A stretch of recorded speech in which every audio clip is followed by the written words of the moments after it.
በአሜሪካና በኢራን መካከል የተደረሰው የ60 ቀናት የተኩስ አቁም ስምምነት ያለምንም ዲፕሎማሲያዊ መፍትሄ መጠናቀቁን ተከትሎ አሜሪካ በኢራን ላይ በታሪክ ታይቶ የማይታወቅ ከባድ ኢኮኖሚያዊ ማዕቀብ እንደምትጥል ከሰሞኑ ይፋ አድርጋለች። ላለፉት 6 ወራት በጦር መሳሪያ ቴህራንን ለማንበርከክ ጥረት ያደረገችው አሜሪካ አሁን ላይ ፊቷን ወደ ኢኮኖሚያዊ ጦርነት ማዞሯ የተሰማ ሲሆን ቴህራን በበኩሏ ዋሽንግተን በሀገር ቤት የገጠማትን ኢኮኖሚያዊ ቀውስ አቅጣጫ ለማስቀየር እየጣረች ነው ብላለች። ዋሽንግተን እንደ ቻይና ያሉ የኢራን ዋና የንግድ አጋር ሀገራት ቴህራንን ለመደገፍ ከሞከሩ የከፋ እርምጃ እንደሚወሰድባቸው ማስጠንቀቋም የሁለቱን ሀገራት ፍጥጫ ወደ ሌሎች ሀገራት እንዳያስፋፋው ስጋት ማጫሩም እየተነገረ ይገኛል። በቀጣይ ወደ እናንተ የምናደርሰው በዓለም በሳምንቱ ጥንቅራችንም በዚሁ ወደ ኢኮኖሚያዊ ጦርነት በተሸጋገረው የኢራን ጦርነት ላይ ያጠነጥናል። ዘገባው የዘነበው ኃይሉ ነው። Iran, which is being very badly defeated. We have the blockade. No ships get through unless we want them to.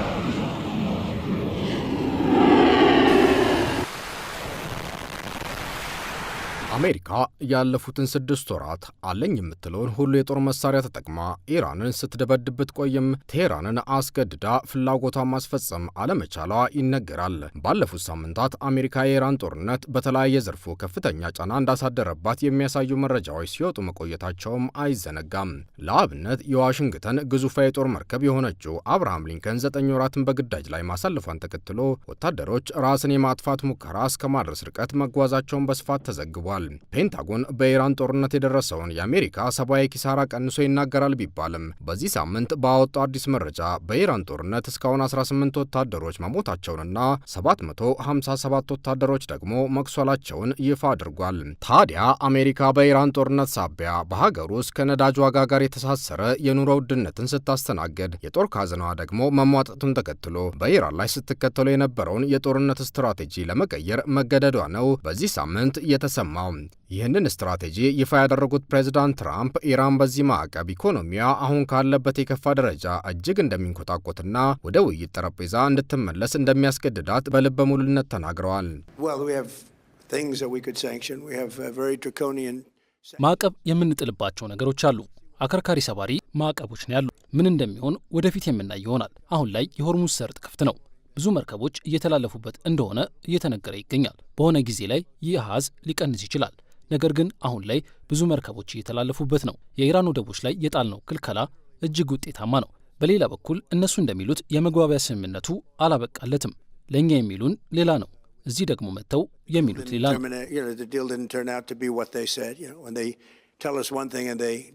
ይህ አዲስ ስትራቴጂ አሜሪካ ቀደም ሲል በኢራን ላይ የወሰደቻቸው ወታደራዊ እርምጃዎች ከፍተኛ ሰብአዊና የገንዘብ ወጪ ከማስከተል ያለፈ የቴህራንን አስተዳደር ማንበርከክ ባለመቻላቸው እንዲሁም በሆርሙዝ ሰርጥ ውጥረት ምክንያት ዓለም አቀፍ የነዳጅ ዋጋ በመናሩ የተከተለችው አማራጭ መንገድ ነው እየተባለ ይገኛል። ፕሬዝዳንት ትራምፕ የሆርሙዝ ሰርጥ በሀገራቸው ቁጥጥር ስር መሆኑን በጠቆሙበት የሰሞኑ ንግግራቸው የባህር ወሸመጡ የአሜሪካ ሉዓላዊ ግዛት መሆኑን የሚያሳይ አዲስ ካርታም ይፋ አድርገዋል። ፕሬዝዳንቱ ኢራንን ከዓለም በመነጠል ኢኮኖሚያ እንዲንኮታኮት የወጠኑትን ውጥን ለመተላለፍ በሞከረ ሀገር ላይ የማያዳግም እርምጃ እንደሚወስዱ ሁሉ እያስጠነቀቁ ነው። ትራምፕ ኢራንን ለመርዳት የሞከረም ሆነ ከኢራን ጋር የተናገደ ማንኛውም ሀገር ከባድ ኢኮኖሚያዊ ቅጣት እንደሚጠብቀው የተናገሩ ሲሆን ይህም አሜሪካን የኢራን ዋነኛ የንግድ አጋር ከሆነችው ቻይና ጋር የሚያፋጠጥ መሆኑ ነው የተሰማው። ፕሬዝዳንቱ በማህበራዊ ትስስር ገጻቸው ላይ በለጠፉት መልእክት በኢራን ላይ ከባድ ኢኮኖሚያዊ እርምጃ መውሰዳቸውን ጠቁመው የኢራን እስትንፋስ እንዲቀጥል የፋይናንስ፣ ንግድ፣ አውሮፕላን ማረፊያ ወይም ማንኛውንም ለቴህራን ድጋፍ የሚያደርግ ሀገር ከባድ ኢኮኖሚ ቅጣት ይጠብቀዋል ብለዋል። ሆኖም ግን ይህ የአሜሪካ ማዕቀብ እንዴት እንደሚፈጸም ዝርዝር ጉዳዮችን ይፋ ያላደረገ ሲሆን በዚህ ማዕቀብ ጉዳት የሚደርስባቸው የኢራን ኢኮኖሚ አጋር ሀገራትንም በስም ከመጥቀስ ተቆጥቧል። የአሜሪካው የገንዘብ ሚኒስትር ስኮት ቤንሰን በበኩላቸው የዚህ በኢራን ላይ የሚጣል አከርካሪ ሰባሪ የሆነ ማዕቀብ ዝርዝር የፊታችን ሰኞ በጥልቀት ይፋ እንደሚደረግ የጠቆሙ ሲሆን ስለ ማዕቀቡም ተናግረዋል። ይህ በዓለማችን ታሪክ እጅግ የተቀናጀ ኢኮኖሚያዊ ማግለል ነው የሚሆነው። ይህ እርምጃችንም የዚህ ገዳይ አገዛዝ ኢኮኖሚ የሚያሽመደምድ ነው የሚሆነው። ቀደም ሲል ኢራን ወደቦቿን እንዳትጠቀም አገደናታል። አሁን ደግሞ ይህ ሁለተኛው ቡጥ ይሆናል። በታሪክ ከባድ የተባለውን ማዕቀብ በኢራን ላይ ነው የምንጥለው። ይህም ደግሞ ኢራንን ከባድ ዋጋ እንደሚያስከፍል እርግጠኛ ልሆንላችሁ ፈልጋለሁ። አሜሪካ በጦርነት ማሳካት ያልቻለችውን ዓላማ በዚህ የኢኮኖሚ ጦርነት ታሳካዋለች ወይ የሚለውን ለጊዜ ወደ ጎን እናደርገውና የአሜሪካ የፓርላማ እንደራሴዎች ምርጫ መቃረብና ከኢራን ጦርነት ወጪ ጋር በተያያዘ ትራምፕ ከአንዳች አጣብቂኝ መግባታቸው ይነገራል። በቅርቡ እንኳን ጦርነቱ በአሜሪካውያን ላይ እያሳደረ ስላለው ኢኮኖሚያዊ ጫና ማብራሪያ የሰጡት ፕሬዚዳንት ትራምፕ የሀገራቸው ዜጎች በኢራን ጦርነት ምክንያት ያጋጠማቸውን ኢኮኖሚያዊ ጫና መቋቋም እንዳለባቸው ሲናገሩ ነበር የተደመጡትም። To pay a little bit more, you're at $4.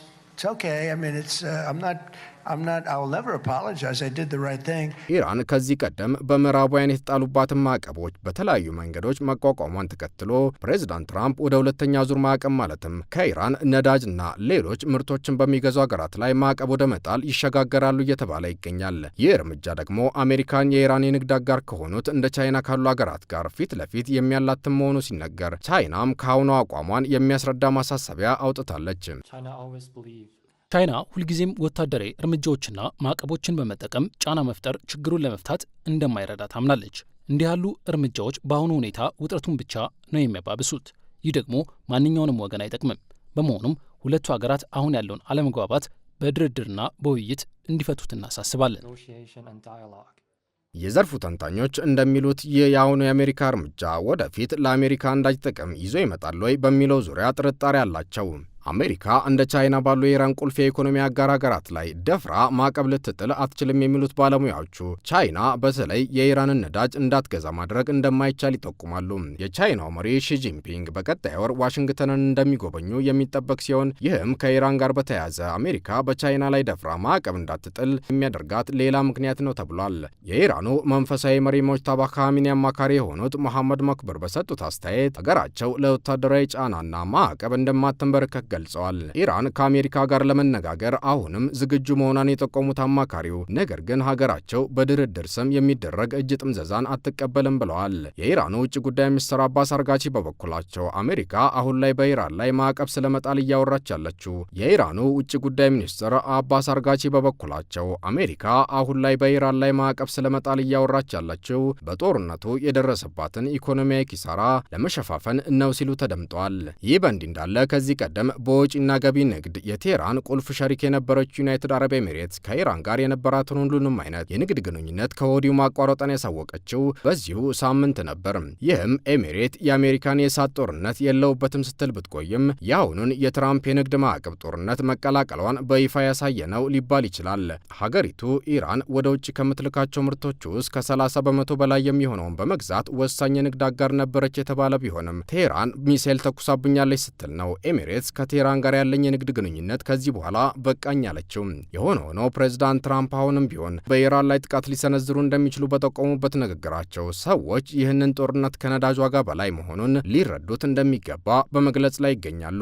If they hit, we would hit back 100 times harder. What if it's right before the midterms? Do you care? Well, it could be, but people are looking at gasoline prices. That's all they're looking at. They like the fact that I'm stopping this lunatic nation from having an atomic bomb.